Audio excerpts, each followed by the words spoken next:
अस्सलाम वालेकुम। कैसे हैं आप सब? उम्मीद करती हूँ कि सब खैरियत से होंगे। आज की वीडियो चेहरे पर बर्फ़ लगाने यानी आइसिंग के फ़वाइद के बारे में है। चेहरे पर बर्फ़ लगाने से क्या-क्या फ़वाइद मिलते हैं, इसको जानने के लिए वीडियो को पूरा वॉच करें। अगर ख़वातीन अपने चेहरे पर बर्फ़ लगाना शुरू कर दें रोज़ाना की बुनियाद पर, तो इन्हें कई मसाइल से छुटकारा मिल जाएगा। इसके साथ साथ इनकी जिल्द नरम व मुलायम और तरोताज़ा भी रहेगी। असल में बर्फ़ जिल्द के मसामों को तंग कर और इनके ऊपर एक बैरियर बना देती है जो मेकअप को जिल्द के मसामों में सरायत करने से रोकता है। अगर जिल्द पर बर्फ़ लगाई जाए तो इससे जिल्द पर बहुत से मुस्बत असरात पड़ते हैं, ख़ास तौर पर मेकअप करने से पहले। चेहरे पर बर्फ़ यानी आइसिंग करने से जिल्द की टोनिंग हो जाती है। वीडियो में मज़ीद आगे बढ़ने से पहले आपसे गुजारिश करती हूँ कि वीडियो को लाइक और चैनल को सब्सक्राइब करके घंटी का बटन ज़रूर प्रेस कर दें ताकि आपको नई मालूमाती वीडियोस टाइम पे मिलती रहें। आपका शुक्रिया।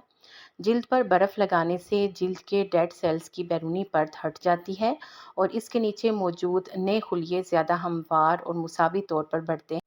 आइसिंग करने से सूजन और दानों की सुर्खी कम हो सकती है और जलन वाली जिल्द भी पुरसुकून हो जाती है। अगर जिल्द पर दाने निकले हों तो उस सूरत में भी आइसिंग करने से राहत मिलती है।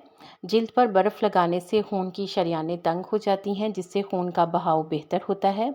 जिल्द की रंगत साफ़ होने के साथ साथ चेहरे पर फौरी तौर पर चमक आती है।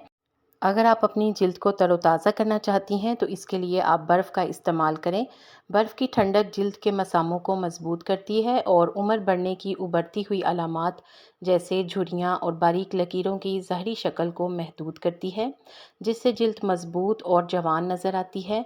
बर्फ़ का इस्तेमाल धूप के इलाज का भी बेहतरीन तरीका है। बर्फ़ लगाने से धूप की सोजिश और सुर्खी को कम करने में मदद मिलती है।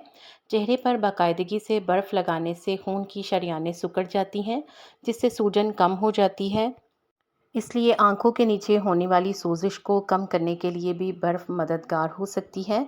आप अपने चेहरे के किस मसले को हल करने के लिए बर्फ़ का इस्तेमाल करते हैं, कमेंट सेक्शन में बताएं। वीडियो को लाइक करने का शुक्रिया।